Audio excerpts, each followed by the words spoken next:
let's get into the Apollo. The RSI Apollo. Why would I be talking about this? For anybody who has missed or might just be getting caught up on the ship for the first time in a while, the RSI Apollo was actually, obviously, in active development about... Ooh, let's see if we can find this video. I believe the RSI Apollo was in the works back in October of 2023. Vehicle content team October of 2023. Check this out. Bringing the Origin X1 to life, which you can see here is undergoing just a few minor changes from its concept, necessitated by continuing development of the vehicle component and resource management systems. Now, while this is still white box, that hasn't stopped the team from also visualizing some baked-in lighting improvements, and overall, even with the subtle shape changes... For clarity, this is not the Apollo, this is the X1. Let's there we go. Okay. Sorry. We've also got a brief look inside the white box progress of the RSI Apollo Medevac, which is currently in production.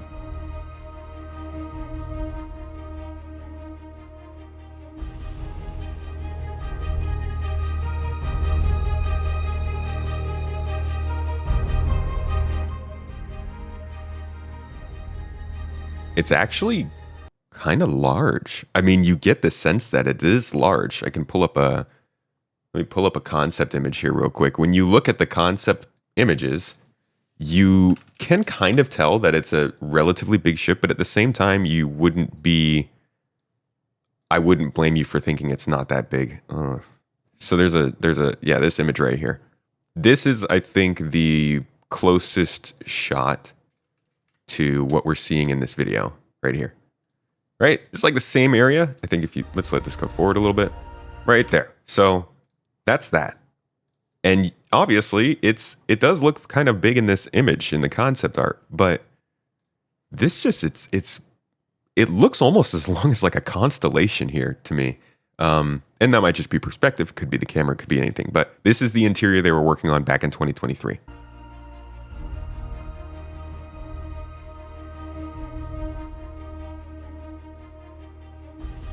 Honestly, I really like this ship. I would love to use this as like an exploration ship, even though it's obviously for medical gameplay. It's just beautiful.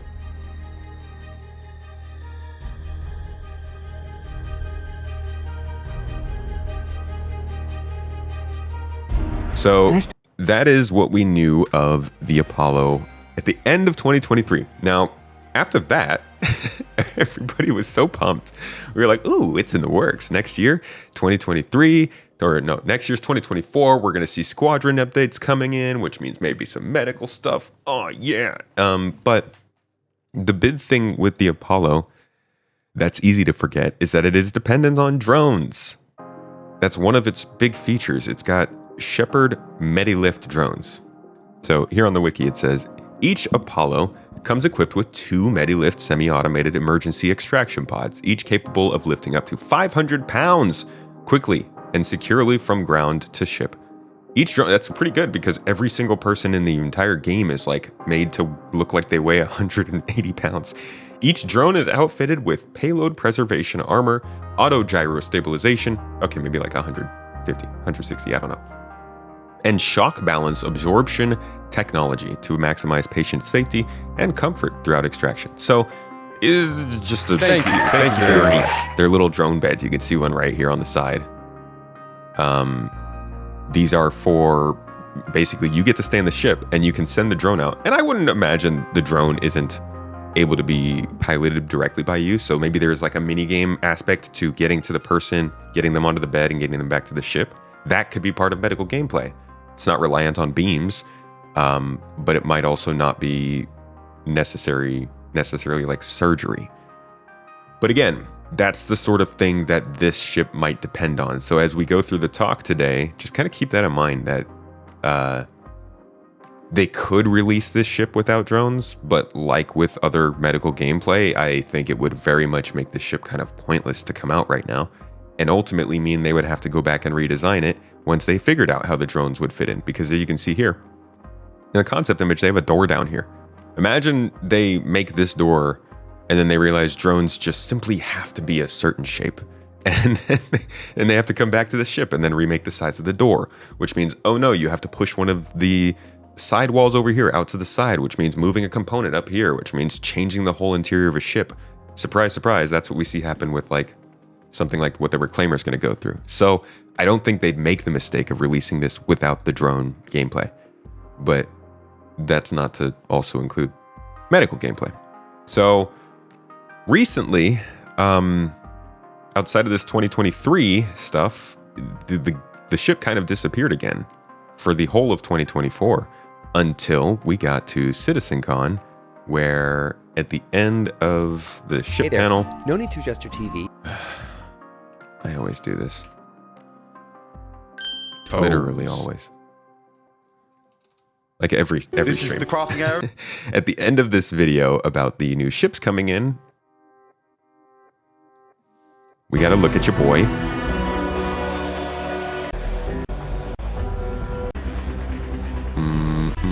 There we go. The RSI Apollo. And we've gone through this. We know this is the Apollo. So what this video states is ships being worked on in the next 12 months. Unfortunately, that doesn't mean the ship's releasing in the next 12 months. Can't just leave without teasing a little bit more. So let's have a quick look at just some, emphasis on some, of the vehicles that we're working on in the next 12 months. See, the real emphasis was that we're working on. I love how he emphasizes some when some is really not the important part of that sentence. The important part is that they're not planning on releasing all these in the next 12 months. So as exciting as this list was, because it's got some really cool stuff in it, some of these ships will not be out this year. And the Apollo could be one of those. It literally could just be that they are getting the gray box done and then they're going to put it away for another year. And the same could be said about something like the Ironclad or the Perseus, but I think those are more likely than the Apollo.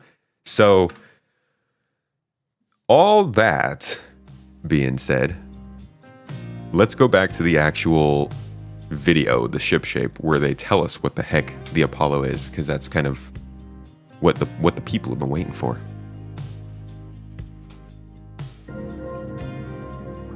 This was released all the way back in 2018 when the ship was first revealed.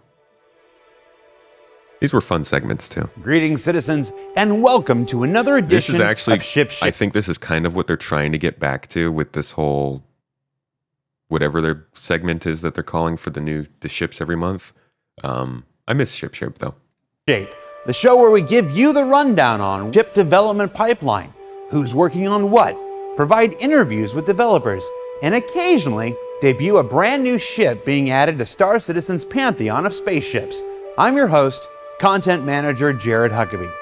Now, behind me, you see the ship pipeline. That's the ever-evolving, continuously refined network of phases, milestones, and review checks necessary to ensure you the... This is also, in the video we watched earlier, they mentioned that the Apollo was in white box. If you're interested in understanding what the heck they're talking about when they say that stuff, I have a video. If you just type in Star Citizen ships are made, how Star Citizen ships are made. I think it's one of the videos that pops up. Yeah.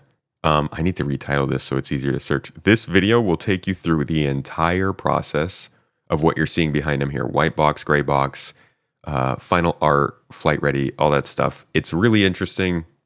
Right now it is an 18-month process, supposedly, according to the what Execute learned at CitizenCon. But it's a pretty cool summary of how these ships are even created, because it's a lot more complicated than you'd think. best possible spaceship for your Star Citizen experience. And it's been a while since we've given the full rundown on what's being worked on and where. So let's get things started and jump right into things, shall we? Pragma Ones, thank you so much for the Prime sub, mate. Appreciate you. 3.2 to our live environment, a new wave of ships have begun their journeys through the pipeline. It's with that news that I'm pleased to report that the Origin 300 series, stalwart of the original Kickstarter campaign, has officially begun its rework and is currently sitting in the earliest stages of white box phase. This was the first ship. This ship got me to pledge this game. The 325A was what got me into Star Citizen all the way back in like 2014. And the rework of it, this was the first time, I think, besides maybe the Cutlass Black, or the Freelancer, that we saw a ship go from like its old model to its new model. I don't think they did a good job with this, to be honest. But the old one was pretty hard to use. You're confused. What is the real difference between the Apollo variants? When would you use one and definitely not the other? The difference is missiles and thicker armor, I believe. So one of them is meant for battlefields where you're going to be getting shot at and you might need to shoot back. And the other one is meant for like general medical clinic, just flying around, handling respawns, little injuries and things like that. Where it's not alone. Keeping it company is the Banu Defender and the luxurious 890 Jump. Now, on last week's ATV, Chris gave you a few moments sneak peek at the early white box for the 890 Jump box. And it's so freaking crazy to look back at these. Like, this is not the point of this video. It's just wild that the 890 Jump is so old that we don't even consider its development anymore. But it's funny to look back at it being made like this. It's yet to be determined if this layout will be the one that gets the green light. We thought it'd be fun. This was not the one that got the green light. To highlight this early, very malleable stage of a ship's overall development for you. Okay, let's jump forward to the Apollo though. Flesh out its various gameplay systems and professions. And one of those that's captured the imagination of backers since the introductions of the Cutlass Red and Endeavor Hope is that of assisting your fellow player when personal injury strikes your character. Yes, medical gameplay and its design is ready to step back into the spotlight this month with the addition of our next concept ship to Star Citizen. Let's go to the ship teams in our Foundry 42 UK studio and let them introduce us to the brand new Apollo medical ship from Roberts Space Industries. The RSI Apollo is a new medical ship. It's from RSI, which didn't get a new ship in a long while. We have two medical ships at the moment. They get new ships all the time. Announced in the game, which is the Cutlass Red, which is basically there's the old Cutlass Red model.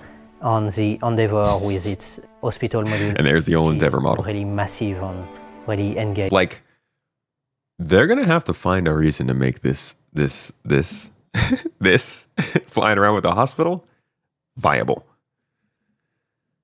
That's gonna take NPCs. This is like, there's going to be huge expansions to NPC gameplay after Star Citizen 1.0. They're just gonna have to be.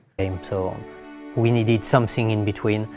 We had quite a short timeline on this one for a medium ship. So really early on, I did a quick sketch of the interior, passed it to concept artist and was like, something like this, and it kind of stuck basically. And it works well with RSI styling. The ship still has its flow, you know, it's still quite sleek and sexy, but you know, it's got all that angularness to it. It's like a Lamborghini, turn it into a spaceship. The RSI Apollo is basically like a small clinic that you can go to the edge of space. This has a capacity of 6 patients. Yeah, so there's a lot of space dedicated to the medical stuff. Obviously, it's a medical ship, but that's part of why. Let's see how much storage this thing has. It's really small storage back here. I think if it had bigger storage, you could have this be an exploration ship even without removing the medical. Because what we'll find out is that it's 3 tier 3 beds or 1 tier 1 bed or anything in between. So you could have 2 tier 1 beds on here, 6 tier 3 beds, 4 tier 2 beds, something like that. And it would be like 2 tier 1 beds is pretty good for a 2 to 3 person, maybe a 4 or 5 person exploration trip. I don't know. I'm just trying to convince myself I can do it. With 6 beds. A crew of 2 at the front with 2 ejection beds. And it has a size 2 turret on the top of the ship at the rear, which is more a point defense turret rather than something made for dogfights or anything. And this is a remote turret. They could make variants of the ship. It has ship. also 28 SCU of cargo at the back. And then you've got medical. Did he say 28 SCU? So 28 SCU. Okay, that's pretty good. 28 SCU? Dang. SCU of cargo at the back. And then you've got medical bay space. It's always that sort of fine line between sort of reality sci-fi and gameplay. So it's, okay, we need to basically spawn a player here. But it does, honestly, this does have a nicer looking interior than the Connie. How long is this? Connie is what, like 70 something meters long? Is 43? How long is the Constellation? If they made like a gunship version of this, how many people would switch from the Andromeda to this? If they made a gunship version of this, would it be able to compete with the Paladin? Oh my gosh, what a thought. Like somewhere around the Redeemer Paladin, but from RSI. 63 meters long. This is only 20 meters shorter than the Connie. That's the difference between what? Like the Starlancer TAC, the Starlancer and the Retaliator. That's not huge. I could see people switching to this if they made variants. Popping in. So the player will be delivered. There's a glass cover on top, sort of protecting the player. Yeah, I don't think they'll reuse the chassis, but I could see it. Like an opaque glass when there's nobody in it, and then you'll hear noises and probably lights will come on, and the bed will activate, and then a person will arrive. The glass turns transparent. Okay, so he's sorry. Let me start this over. He's explaining how this whole drone reception thing would work. From sort of reality sci-fi and gameplay, so it's okay. We need to basically spawn a player here, but we don't want him popping in. So the player will be delivered. There's a glass cover on top, sort of protecting the player. The thought process is that we'll have essentially like an opaque glass when there's nobody in it, and then you'll hear noises and probably lights will come on, and the bed will activate, and then a person will arrive. The glass turns transparent, and you're like, okay, that the bed's occupied. What if there's somebody in the room? That's how we've developed it at the moment. It's kind of like a self-healing unit. So sorry. we have a disc that scans the person, finds out what's wrong with them, heals them, and then it opens up and off they go. And so with this ship, you'll be able to pick up people, fix people up, shove them back. Dude, what is this? Kill it, burn it, Jesus. Out the door, so it can be, obviously there'll be medical gameplay. That we plan is, even if regular ships can do something with medical gameplay, like a player could help other people in the future, you will need medical ships if you want really to pursue the medical career in the game. The final result I'm really happy with, and it's just sort of going through it basically, and so that's just been a process of refinement, just pushing and pushing. Every time I see this R22, shout out to all my HVAC people out there, I keep thinking it's a freaking reference to like the refrigerant used in the ship. I'm like, well, you guys are archaic, come on. Sort of going through it basically, and so that's just been a process of refinement, just pushing and pushing, and okay, add this, tweak this, all the lines, generally, you generally try and avoid parallel lines. We've worked hard to do a good layout that will please every player and that is really aesthetically pleasing as well. So I think this is God, a I really love that red, holy crap. good ship, and this is bringing new kind of gameplay, so it looks good. What do you guys think if medical ships had a designation that if they got shot in the verse, any crime towards them would be considered a higher crime than otherwise? Like, I think if they neutered the medical ships so they couldn't do too much damage, that'd be reasonable. People would definitely exploit that if you had like a medical ship with guns and it was higher crime to attack you. Obviously, that'd be a problem. But do you guys think it'd be reasonable to have higher crimes for attacking these types of ships if the ships weren't able to like attack back or something? Or is that too artificial? Remove the respawn from them? I do think they should go back to just respawns on certain beds, or at least have respawns use resources that are kind of hard to get, because it can get sketchy when you can respawn everywhere. Do you know what? I kind of like playing the medic often. So, I'm not quite sure how this will turn out in our game, but I just want to see it. Just want to see it in game, and just I just want to see what players do with it. But poor guy.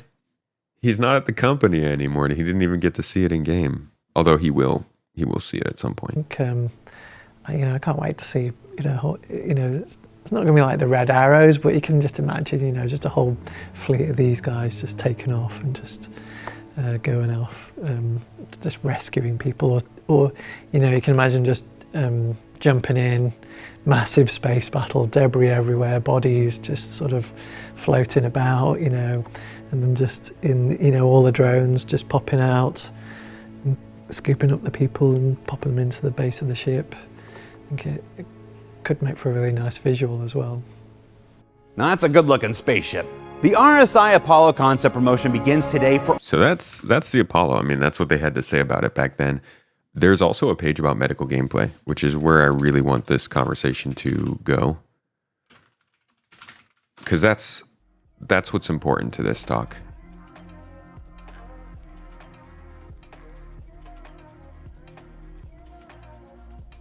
So we're going to do this one. Hey! That's right. I made a medical gameplay guide back when it came out.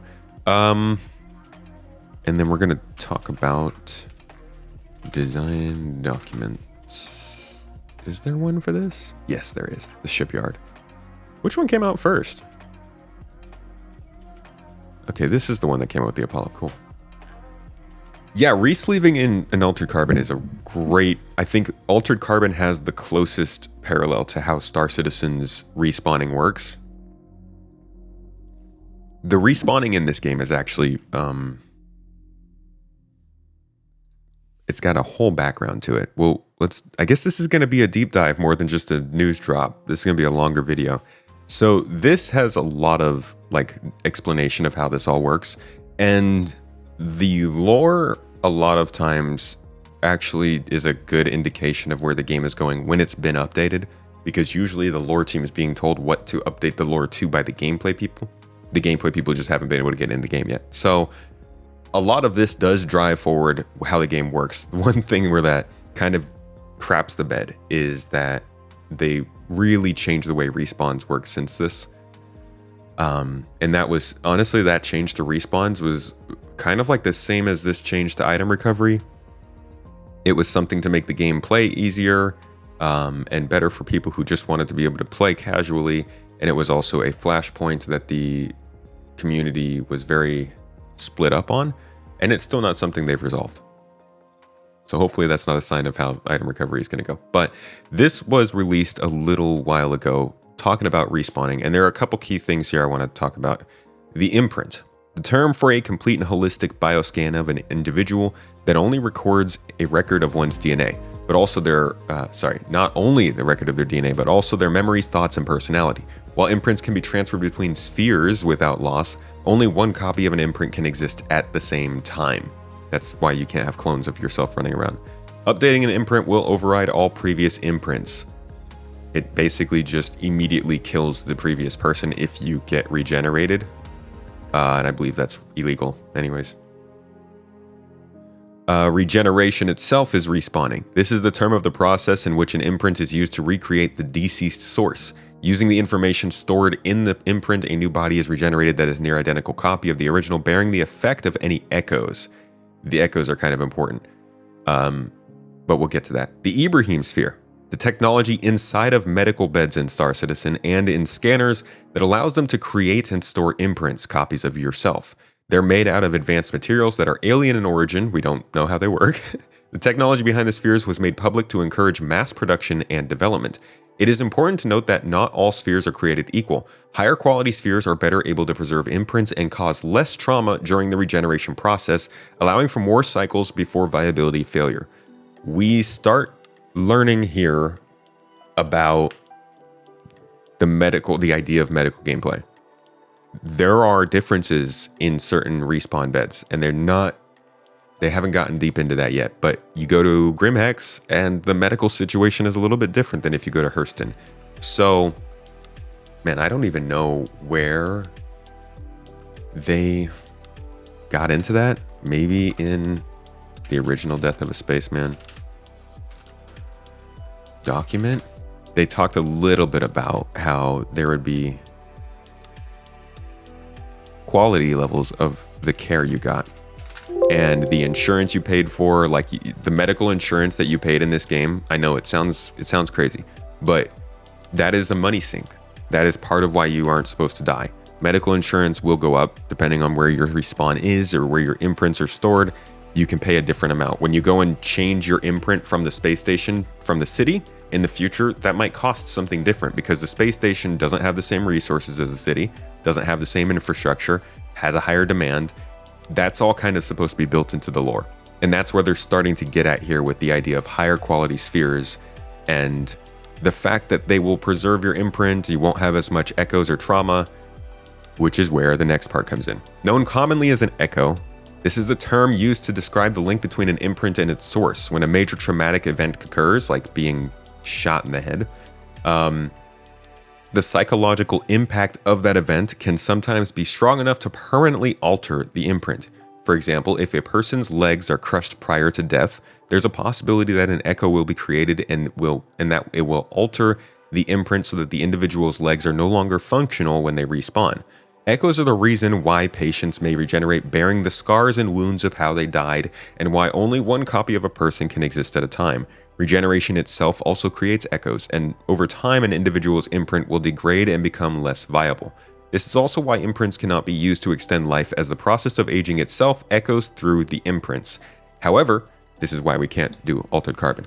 Testing has shown that higher quality medical equipment and spheres create less severe impact on echoes. So again, this whole idea that you can essentially pay to play. You can get better coverage, better equipment, better respawns, better cybernetics. They have also shown us, cybernetics, and the development that they put into these back when they were working on medical gameplay. We've seen them at high levels, we've seen them at medium levels of polish, and we've seen them at completely terrible levels of polish, and just like the crappy stuff that you might get if you're a pirate in some crappy system and you can't get to Hurston or something like that. This is, they just troll us. This is all part of the plan still. You can even go to the Star Citizen roadmap,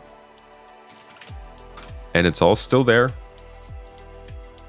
Go to the progress tracker, deliverables, actor, and you look at the actor status T2, and it states actor status T2 looks at a variety of new elements such as hygiene, NPC status tracking, multiple bytes, DNA integrity, medical insurance, cybernetic limbs, and cloning.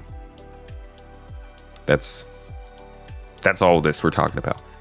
And it's never been really important, right? Because who cares about respawning when you're just dying from everything all the time in any way? Who cares about hygiene when we're not even, our bodies don't persist? Who cares about multiple bites when we barely eat anything? Who cares about medical insurance when everybody has tons of money and there's no economy? But all of these things are things they're working on right now. They're trying to get the economy into a better place. They're trying to make the game more playable and create less bugs that we're dying from. They're trying to create more progress through reputation and guilds. So it's all pointing towards more focus on the character. And actor status T2 is not far away, I think. Year and a half, maybe?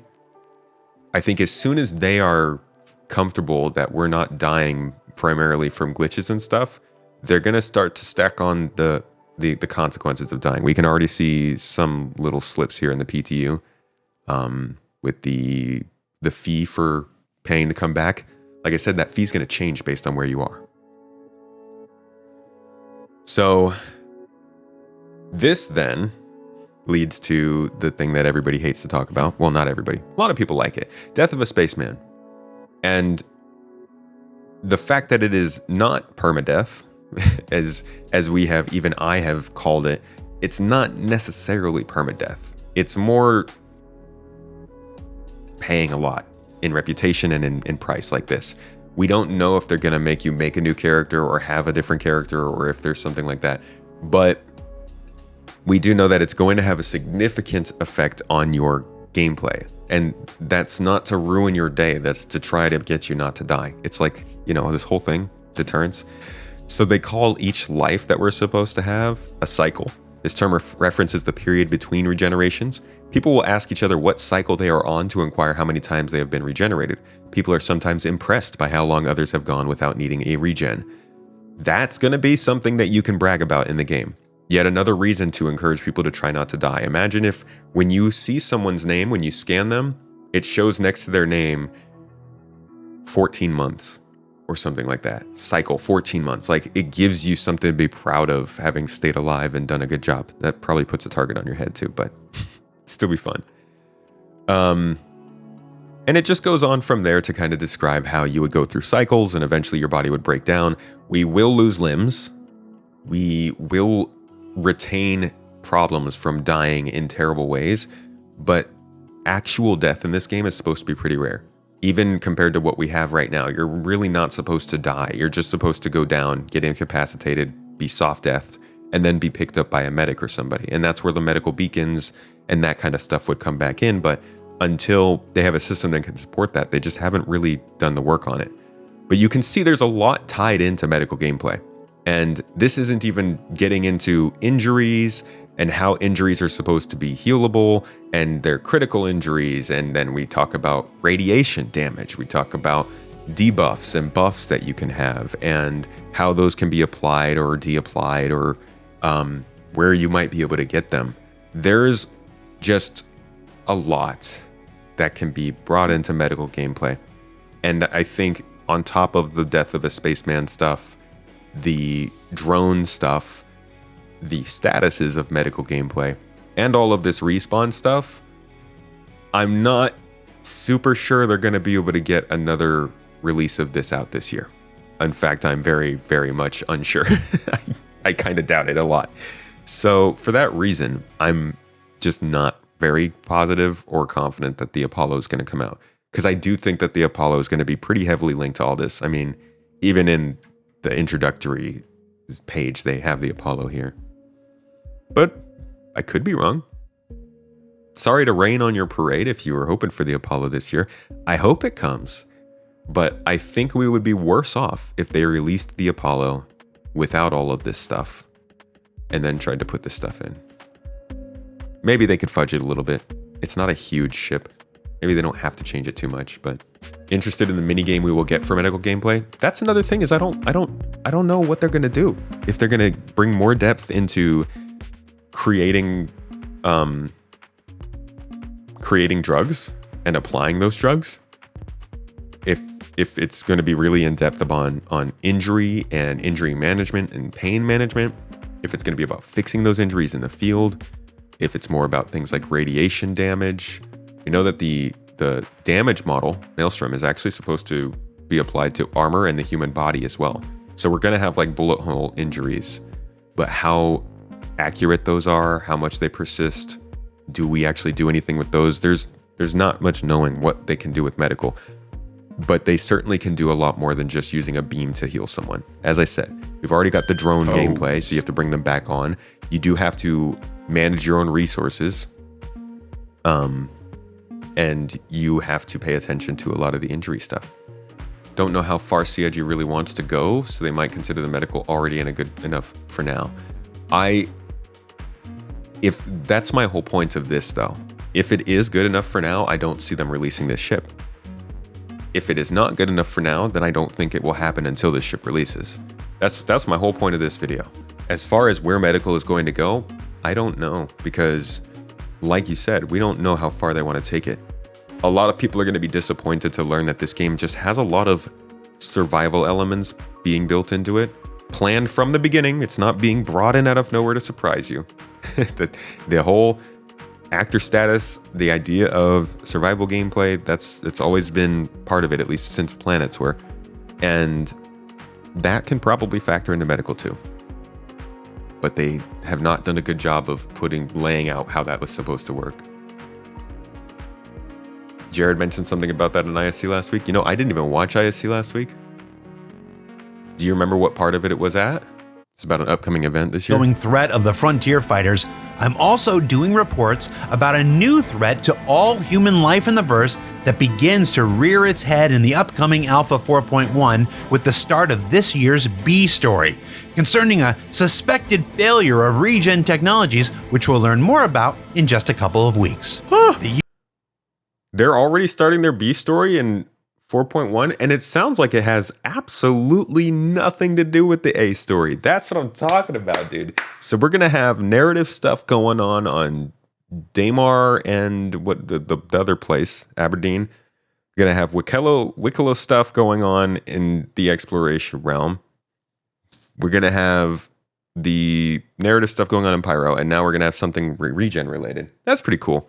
But I wouldn't tie that to a release of the ship. I think that would just be them utilizing whatever already exists for regen and medical and going off of that.